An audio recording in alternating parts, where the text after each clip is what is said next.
Good afternoon, everyone. My name is Don Featherstone, and I'm a managing director with AlixPartners. And we're going to start a panel discussion here shortly about dealing with the debt burden. But before we do so, I'd like to cover just a couple of housekeeping items. Number one, I'd like to say on behalf of my partners and colleagues around the world, what a privilege it is to be here with you today and to be able to support this conference. This is the first conference of its type that has actively reached out to the restructuring profession, and we are very much looking forward to adding our voice to the constructive discourse going forward. And in particular, I'd like to recognize again Professor Jacobides, who has worked tirelessly over the last few weeks to pull this conference together, and I think we all need to recognize that we wouldn't be here had it not been for his efforts. And I know all of us at AlixPartners are very glad to support his efforts here. Now, today we have a very big topic. In order to tackle that very big topic, we also have a very distinguished panel. And so I'd like to do a brief introduction of the panel, and then we're going to go to a video of Richard Portes, who's a professor at the London Business School. And then we're going to go into some open discussion of some of the questions. And then, importantly, all of you have this document, which you got on the way in. There is a website and an email address where you can log in questions, and then, assuming all the technology works, and I have every reason to believe it will, they will come to me up on the panel, and this will give you the opportunity later on in the debate to have an interactive discussion with our very distinguished panelists here. So with that, let me start with the introductions. You have already had a chance to hear from Takis. Next to Takis, immediately to his left, we have Dr. Rodrigo Olivares Caminal, who is a lecturer in banking and finance at the Center for Commercial Law Studies at Queen Mary University in London. Next to Rodrigo, we have Jaromír Zetelmeier, who is the deputy economist and head of research at the EBRD in London. And finally, last but not least, we have Pavlos Mylonas, who is the chief economist and head of strategy at the National Bank of Greece. So we very much look forward to hearing from you and your questions. We're going to kick things off now with a brief video from Professor Portes. Thank you very much.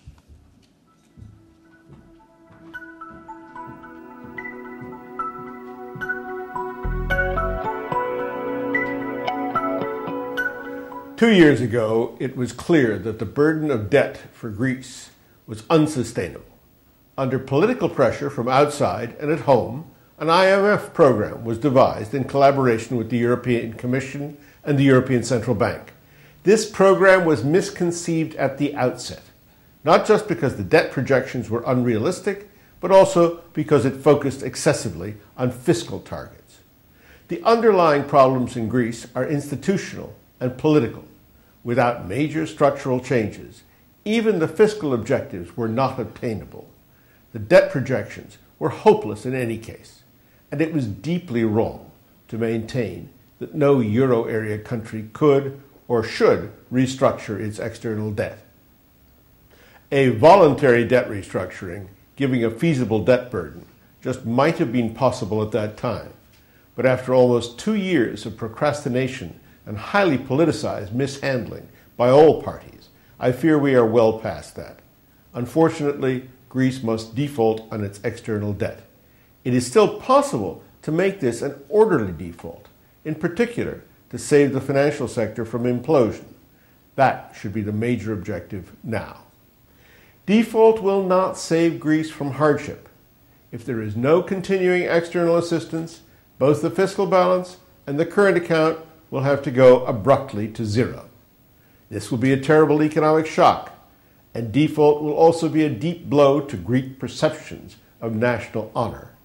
Sadly, however, these shocks may be the only way to break the logjam in Greek politics and society that makes progress impossible even with a prime minister who knows well what must be done. I therefore believe there should be no further external assistance, which would in any case just start to rebuild the debt burden. Greece must work its way out of this disaster with its own resources and with a social unity that has so far been absent. Many of the necessary institutional changes are set out in detail in the document Greece, the Way Forward, under the names of Michael Jacobidis, Dimitri Vayanos, and myself. You will discuss these issues further in this meeting in Athens, which unfortunately I cannot attend. In the remainder of my allocated few minutes, I shall therefore focus on the default, on Greece and the euro, and the macroeconomic picture going forward. With expenditure cuts, the economy has been contracting relentlessly, and the projections for 2012 and beyond deteriorate by the day. That will indeed continue unless there is a major break with current policies. Not with fiscal expansion now, that will not be possible. The shock of default and its macroeconomic implications must turn Greece towards meeting demand from internal resources, from increased production in a system newly freed from many of the existing macroeconomic constraints. A new dynamic of economic expansion must come from inside, with a simultaneous turn towards selling more goods and services abroad. That will not be possible if the banks fail. I turn to this in a moment. How should debt reduction be implemented? With an orderly but coercive restructuring in which collective action clauses allow a majority of creditors aggregating their holdings of all outstanding bonds to accept a deep haircut and impose it on others. Coercion is unavoidable now that the debt holdings are much more dispersed and many creditors are just anticipating big profits by holding until March under the assumption that more external funding will be forthcoming. That should not happen. How deep should the haircut be? No less, in my view, than Argentina's 75%, but done properly. The July 21st proposals were pitifully inadequate, and the October 25th proposals are still insufficient to eliminate the stifling debt overhang. The restructuring can be orderly if the official sector supports it, not by further finance for the public and external accounts, but by protecting the banks. The European Central Bank should take its share of the creditors' losses. It made a mistake in buying Greek debt from May 2010 onwards, even with haircuts. And of course, its opposition to any debt reduction was misconceived from the outset. Governments, which also mistakenly said there must be no default, will have to do their share by recapitalizing the ECB correspondingly. The ECB must let the Bank of Greece keep domestic banks alive with emergency lending assistance along the lines implemented in Ireland. Depositors must get ironclad assurance that their funds are safe. Only that can stop and reverse the bank run that has been going on for months now. And depositors must be assured that euro deposits in Greek banks will remain euros. More of that in a moment. This will be a credit event. The credit default swaps will be triggered, as indeed they should be. This is not a disaster, certainly not for Greece, but also not for international finance. Greece is not Lehman Brothers. Greece is not the center of an interlocking web of financial sector contracts. It is unfortunate that holders of naked CDS will be paid off, but those holding CDS to hedge their holdings of Greek bonds should certainly cash in on the insurance they have paid for. There will be no need for Greece to exit from the euro area, and little reason to do so.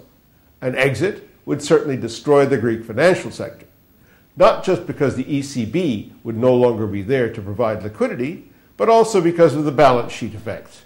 It would be reconstructed, as in Argentina, but at great cost. The legal and contractual complications would be daunting. Many say Greece's economic problem is a lack of competitiveness due to excessive unit labor costs, which could be cut with a substantial currency devaluation. Yes, real appreciation since 1999 has hurt competitiveness somewhat, but a big nominal devaluation is unlikely to be the answer. Inflation would quickly erode the positive effects, and in any case, Greek exports are not that price sensitive. The key to expansion is cutting imports, and default will do that by imposing current account balance. Most examples of V-shaped recoveries from external crises come from the positive effects on domestic activity of reductions in imports. Yes, that means consumption must fall further. Imports of intermediate inputs must continue, even grow. Hardship cannot be avoided, but with liberating structural measures, its duration can be minimized. U.S. states have defaulted without giving up the dollar. Greece can and should do likewise. The way forward, then, is a properly managed default while remaining in the euro area, and the euro area authorities, as well as the European Commission and the International Monetary Fund, should support this. Thank you, and I hope the rest of the conference goes very well.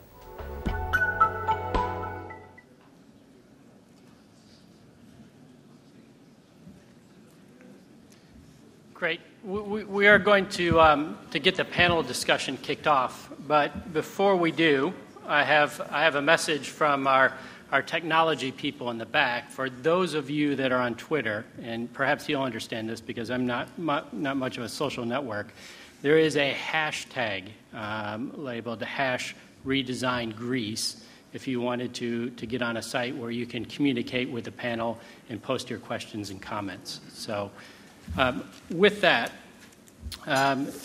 Professor Portas made reference to a voluntary restructuring of Greece's debt. I'd like to kick off with Jeroen. How should we be thinking about a voluntary restructuring? Thank you very much, Don. So what I will do, I think, is to comment on one relatively narrow but very central aspect of the topics that have been covered so far, which is how Greece may want to think about going about its debt restructuring at this point. And so basically, just to tell you the bottom line, I'm going to be making 3 points. The first is a bit in the spirit of some of the things that Richard Portas said, which is that at this point we should go for an orderly and, in my view, exchange-based but involuntary restructuring as really the only way out. Second, and this does differ a little bit from the spirit of Richard's remarks, I just want to make you aware that crossing this threshold to involuntary restructuring does not mean that Greece can now do or should do whatever it wants with private creditors. So the important thing is that as part of an orderly approach, you still need a deal with a qualified majority. This is really critical. So even with KAX, Greece cannot unilaterally impose a solution. And the alternative to do it unilaterally and without KAX is very costly for various reasons. This is also, by the way, why I do not use the word default to characterize what I think Greece should do, even though the rating agencies will call it a default. And then finally, the third point is I just want to say one thing about what Greece should do if, counter to my expectations and counter to everyone's best efforts, the negotiations with the creditors fail. So very briefly, just run through these 2 points. So, as you all know, so far, the approach that Greece has taken is strictly voluntary. And essentially, my interpretation of what that means is that you're implicitly or even explicitly telling creditors, look, this is strictly voluntary, which means that we're going to make you an offer. We're going to try and persuade you that this is a good offer. But at the end of the day, if you walk away, if you don't take the debt exchange, we'll continue paying your debts, right? We'll continue servicing the old bonds. Now, if you look in history, which I've done a bit in my academic work, and by the way, I should emphasize everything I say, again, just like I think in the case of most members of this panel, is strictly my personal view, not that of the EBRD. So this refers to academic research I've done in the past. So if you look at debt restructuring in the past, say from 1970 until now, there are about 200 debt restructurings in distressed situations involving the private sector. The vast majority of these have been involuntary.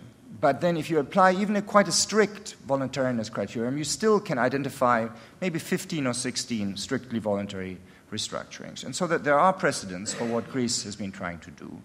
And in fact, if you look at the record, most of these strictly voluntary restructurings have in fact succeeded in the sense that they staved off a default. So these were near default situations, and these countries, in most cases, did not default. There are some very famous exceptions, including Argentina in June 2001, which tried a very large voluntary restructuring that then led to a default half a year later. Russia in 1998 that tried a similar operation in July of 1998, which led to a default only about 6 weeks later. So there are famous cases where it hasn't worked, but it has often worked. Now, the problem, however, is that what Greece is trying to do is not just an involuntary restructuring in a distressed debt situation. Basically, it's trying to combine three things. It is trying to do a voluntary default on an extremely large volume of debt, 200 billion. By comparison, the biggest amount that was ever targeted by any country before was Argentina, where about 65 billion were eligible in Argentina's mega swap, and only about 29 billion were eventually restructured. Second, it is completely exceptional, this voluntary restructuring attempt, in that it does target already a very large haircut, a 50% face value haircut, which depends on what you assume about coupon payments, translates into a net present value haircut of either about the same or a bit more. And finally, and this is the real killer, the Greece authorities want full or near full participation. Okay, so this is an extremely tall order. And so I have a short paper published in the CEPR working paper series with the co-author Mitu Gulati from Duke, where we show that under some assumptions, which arguably might be suffied in Greece, you can combine a voluntary restructuring with a deep haircut, but you cannot at the same time combine it with near full participation. So even in this best of assumptions, in the strongest of assumptions, participation, in our view, will never exceed about 80%.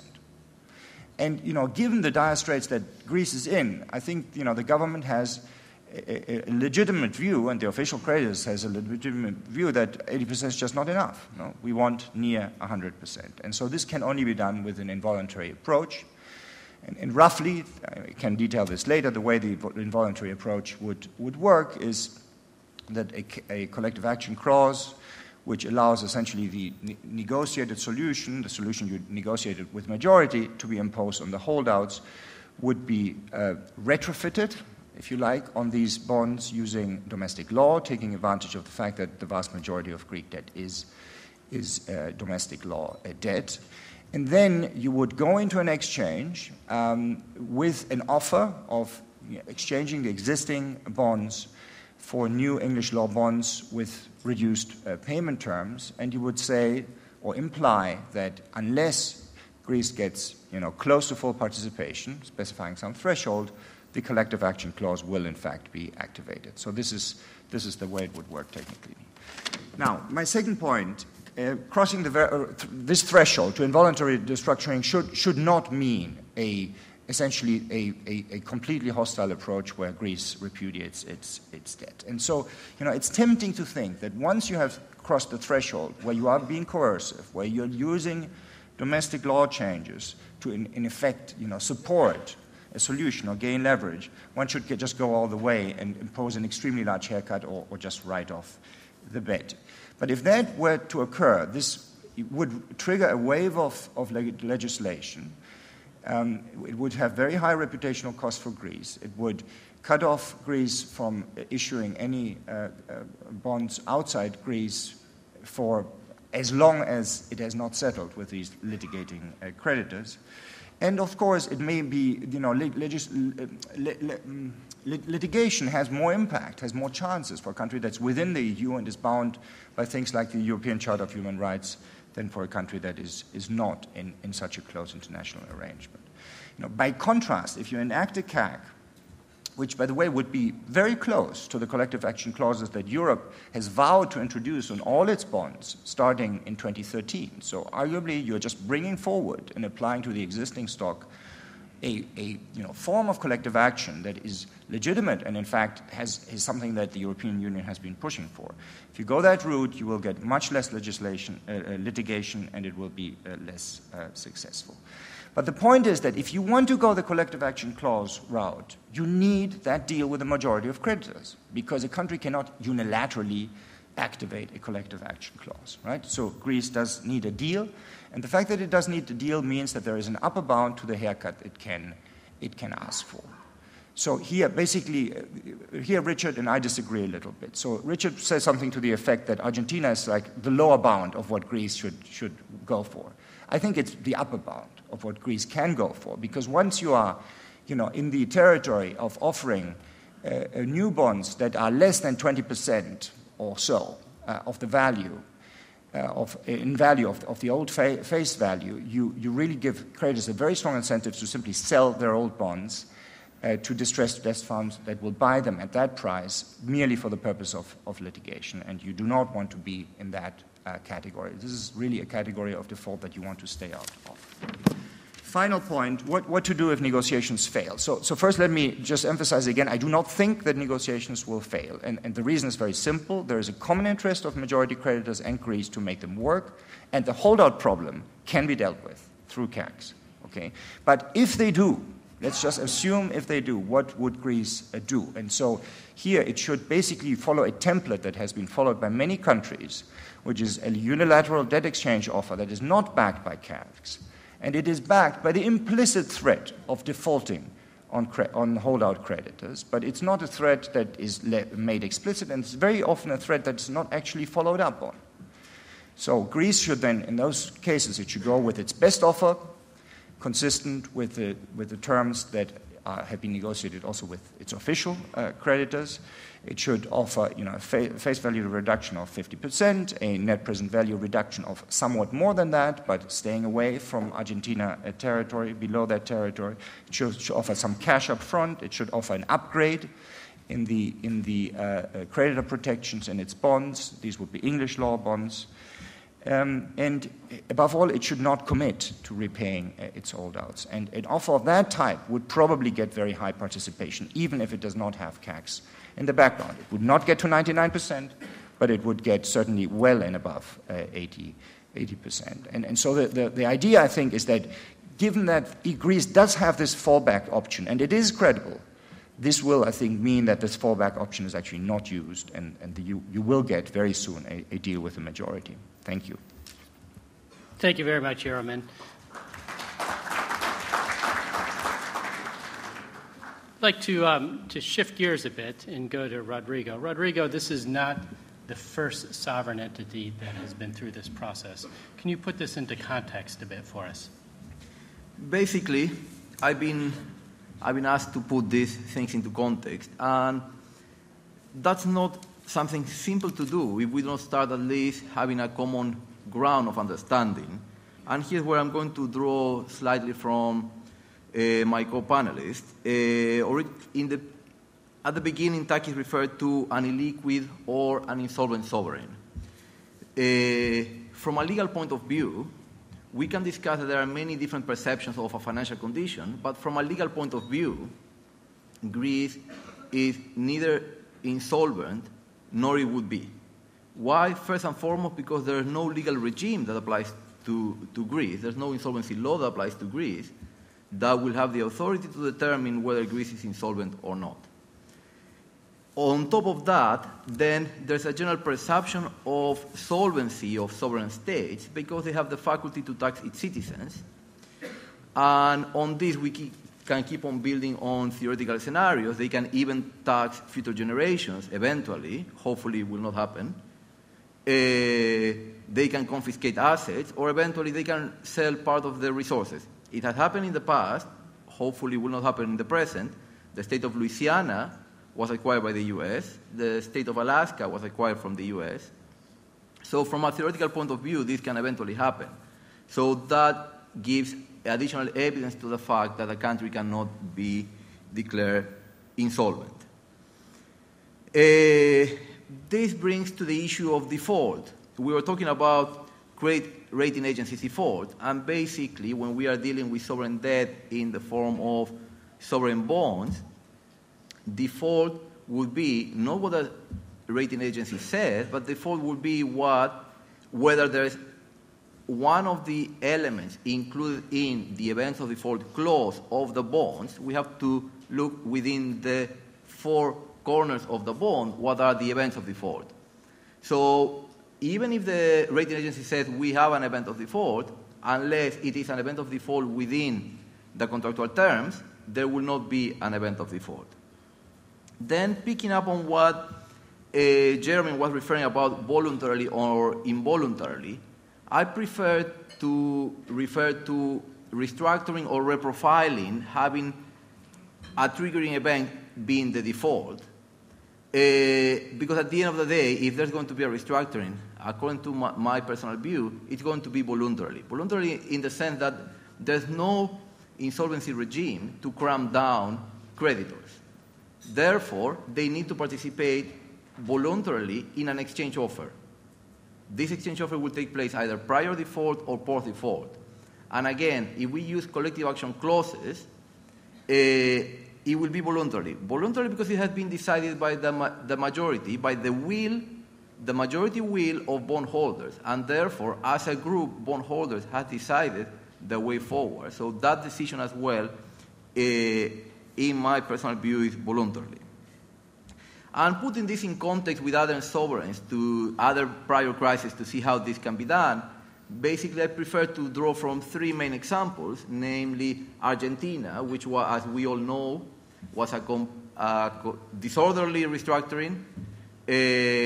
Uruguay, according to my view, is the best example because it was a preemptive, orderly reprofiling prior to an event of default, which particularly I think that we have passed that stage with Greece. That could have been implemented in 2010, but probably right now, with the state of affairs, I think that might be slightly complex. And then there are several restructurings that took place in the Caribbean, mainly Belize, Grenada, from where we can draw some examples. And basically, all these prior restructurings can bring onto the table different examples, different techniques, and we can develop a kind of toolkit from where we can draw in order to make this happen successfully. There are many techniques: the use of collective action clauses, credit enhancement, one that has been mentioned, which is principal defeasance, which is the use of collateral, as it has happened recently in 2009 with Seychelles. And if we look at this retrospectively, it can be done. Can we do an orderly restructuring prior to default? Yes. Can we do an orderly restructuring after default? Yes. So basically, the techniques are out there. It's a matter of being able to implement it. And finally, because I'm being informed that I have already run out of time, I just want to make like a closing remark, make a couple of bullet points on some of the aspects. One is PSI, PSI 1, PSI 2, 21, 50. I'm personally slightly skeptical about what is the total benefit of the PSI. It adds, definitely it adds, but basically if we look at the bigger picture, we need to pay attention to the fact that this is one of the legs of the table. We also have bilateral and multilateral lending. Being multilateral, I mean official lending, the most important of them. And basically what we need to analyze is what percentage of the total outstanding debt that this PSI reflects. And the other thing is that CACs are very useful, but there are many other techniques from where we can draw. We can use contractual enhancement mechanisms, and we can even use exit consent or other type of contractual techniques. Having been shown the sign that my time is over again, I think that I will leave it there and then leave it for questions during the open forum. Thank you very much.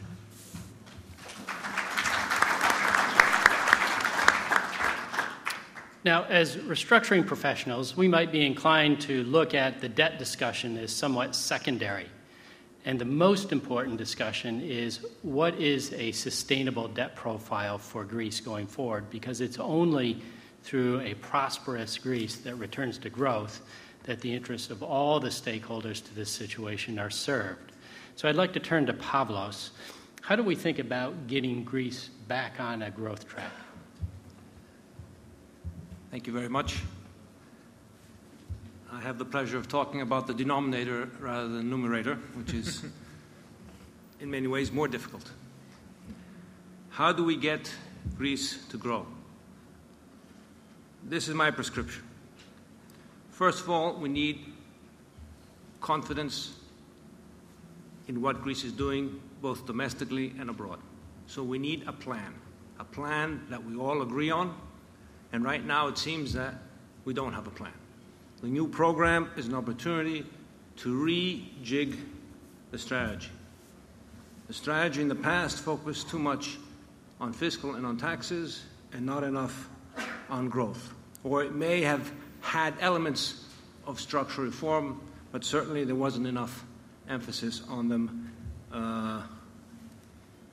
perhaps because the government and the Troika were overwhelmed by the macro.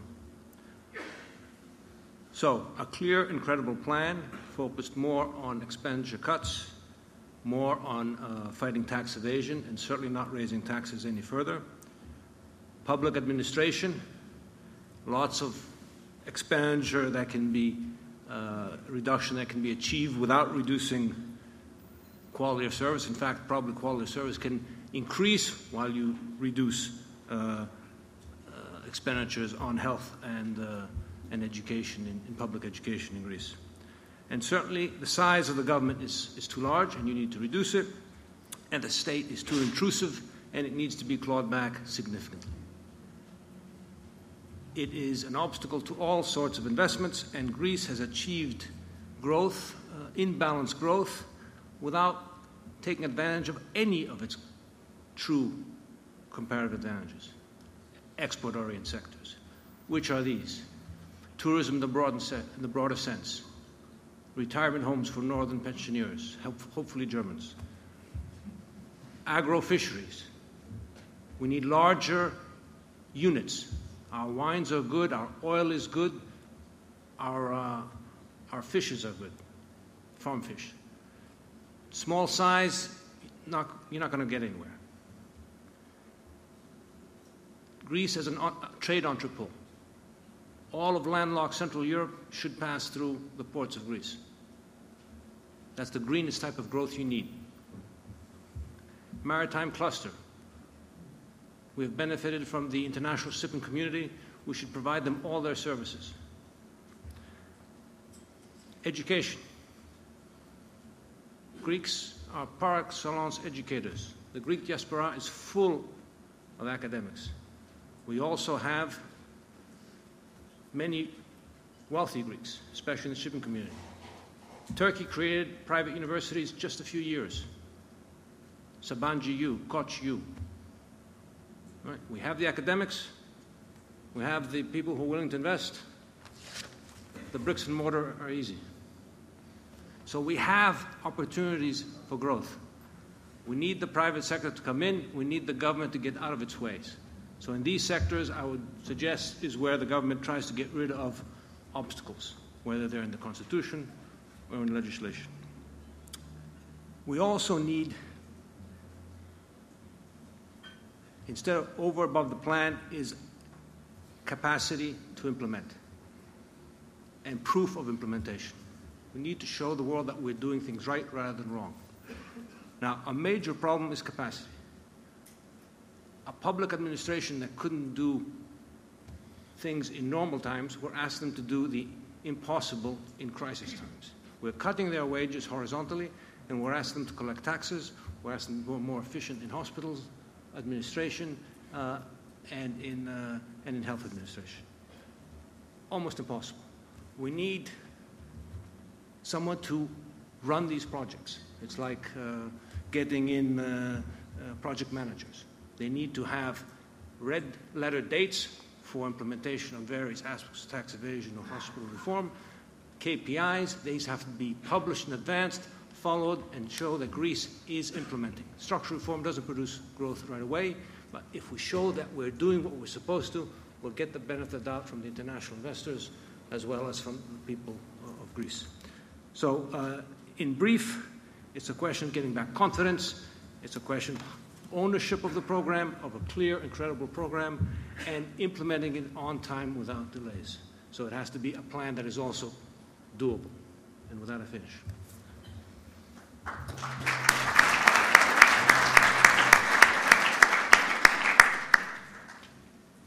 Great. Now, we have some questions coming in, And while we take a look at those, I'd like to go back to Takis. Takis, there's been a number of discussions around default, and in particular, a payment default. So in a corporate setting, companies default on payments all the time, and they go through this restructuring process successfully. Does a payment default matter here? Well, the payment default? Yes, a payment default.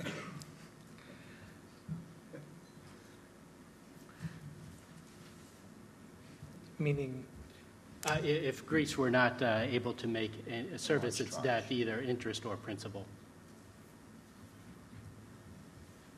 well, I don't know, do you want to? Please. If you want, I can. Don, basically, yeah, definitely it will make a difference. Before a default, Greece can try to put an orderly plan in place. After a default, and we have seen this in the past, usually it's a grab race. Basically, it's a run to the exit. Everybody will try to go first to court to try to attach assets and enforce the rights. That's the other element is that after a payment default, that will be a formal triggering of CDS, which is something that has been extremely feared so far. The main secret is trying to put an orderly plan in place, and the other thing is what's the real situation of Greece, whether we are trying to avoid the unavoidable. And that's something that needs to be seen not only at the domestic level but at the regional level, because Greece is a key player within the EU and also at regional and global level. But basically, the question that we should be asking ourselves is whether we are trying to avoid the unavoidable. Euroman. I mean, in general, payments are missed. Defaults happen in situations where, the plan has broken down, right? It is already a sign that things have really gone off track, because by defaulting on your payments, you automatically expose yourself to litigation, and that is unpleasant. That can imply that your normal finance flows are disrupted. Even your trade flows can be disrupted because of the consequences that this has for trade finance. So it's not a situation where you want to be, just like Rodrigo said. And so an orderly debt restructuring is typically what we call a pre-default restructuring. Now there's one exception, I think, which is that sometimes while a debt exchange offer had already been announced, some countries suspended payments during the period when the exchange offer was out. So this has been basically paying hardball with the creditors. And those things, sometimes will have to occur simply because there's not enough time to finalizing the debt exchange. And then the alternative is you either put some particular creditor group whose debts happen to be falling due within that period at a huge advantage, or you take the risk of litigation through a payment default. And so, in these circumstances, a payment default, I think, can be a, I would not say a legitimate tool, but a last resort in a difficult situation. Thank you very much. Let me go to the first question from the audience. And by way of setting the scene, several years ago, there was a big restructuring case between the UK and France, the restructuring of the debt of Eurotunnel. And in that particular restructuring, there was a combination of institutional creditors and then small holders of bonds and equity. And the way that that situation played out is that the smaller holders of equity and bonds were treated differently and somewhat better than some of the institutional holders. Question for Pavlos. Is that sort of model something that we should be thinking about here?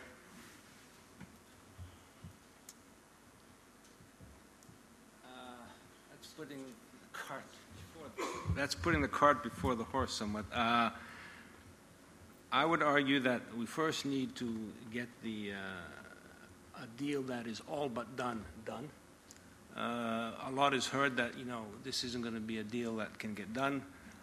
I just want to provide one sensitivity to the audience. 100 basis points on the coupon, and the coupon seems to be, everyone thinks, is the stumbling block, is 3 basis points of NPV to the banks, plus or minus, or 3 percentage points, or 2.5 to 3 percentage points of GDP, higher debt or lower debt in 2020. And who knows, with all the uncertainties of projecting 220. So I think that we're very close to a deal, because no deal can get lost for such small amounts of difference. So I think that a default is not on the cards. An agreement with the banks is almost there. Another question from the audience. Bloomberg and some of the other financial press are reporting comments from Marathon, a big hedge fund based in the United States, that Greece will not make its $18 billion payment in March, and that a deal with creditors will be struck prior to that payment date. Is that a realistic expectation, Rodrigo?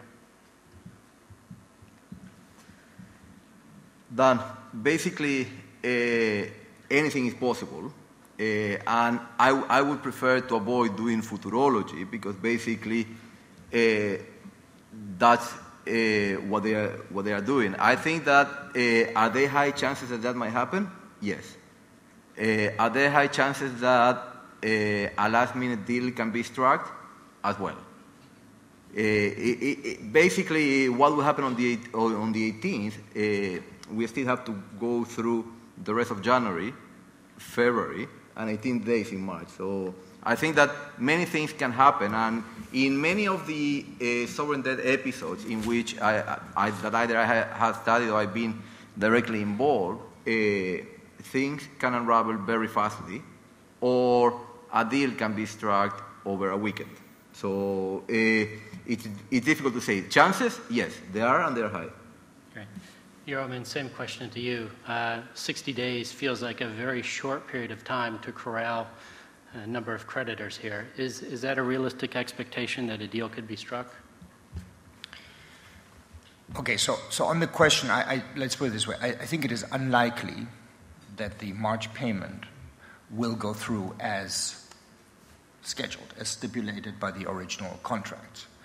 Now, it may not go through for several reasons, of which some are better than others. So in the scenario that I have outlined, the March payment would not go through because a deal would be struck, a debt exchange would happen, and a collective action clause would be invoked or would be threatened as a way of bringing the creditors whose payments are due on March 18th to the table. And so I think that would be the best outcome for Greece.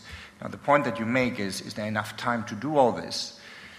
Under the pressure of events, extraordinary things happen, but I would also remind you that there is a 30-day period after these payments become due where essentially payments can be delayed without actually triggering a default. So I think with the combination of these factors, I think a deal is likely to happen, and these creditors will most likely participate.